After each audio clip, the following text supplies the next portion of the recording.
నవమిత్ media దక్షిణాది అగ్ర కథానాయకుల్లో ఒకరైన కీర్తి సురేష్ త్వరలోనే పెళ్లి పీటలు ఎక్కబోతున్నట్లు జోరుగా ప్రచారం జరుగుతోంది.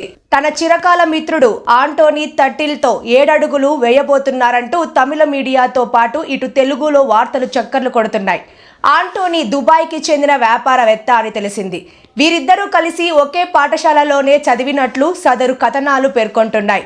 ఈ హై స్కూల్ ప్రేమికులు ఇప్పుడు వివాహ బంధంతో ఒక్కటి కాబోతున్నారంటూ జోరుగా ప్రచారం జరుగుతోంది. డిసెంబర్ 2వ వారంలో డెస్టినేషన్ వెడ్డింగ్ జరగనుందని సమాచారం. తాజాగా వీరి వివాహానికి ముహూర్తం కూడా ఫిక్స్ చేసినట్లు తెలిసింది. డిసెంబర్ 11, 12 తేదీలో గోవాలో గ్రాండ్ వెడ్డింగ్ జరగబోతుందంట. ఈ వివాహ వేడుకకు కుటుంబ సభ్యులు, అత్యంత సన్నిహితులు మాత్రమే హాజరు కానున్నట్లు తెలిసింది. వెడ్డింగ్ కు సంబంధించి కీర్తి త్వరలోనే అధికారిష్ గీతాంజలి సినిమాతో మలయాళంలో హీరోయిన్ గా ఎంట్రీ ఇచ్చింది.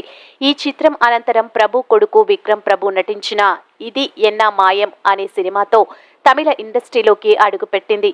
ఇదే ఇయర్లో నేను శైలజ అంటూ తెలుగులో వచ్చి సూపర్ హిట్ అందుకుంది. ఆ తర్వాత రజనీ, మరుగన్, భైరవ, మహానటి చిత్రాలతో బ్లాక్ బాస్టర్లు అందుకుంది. ప్రస్తుతం బాలీవుడ్లో వరుణ్ ధావన్తో బేబీ జాన్ అనే సినిమాలో నటిస్తుంది.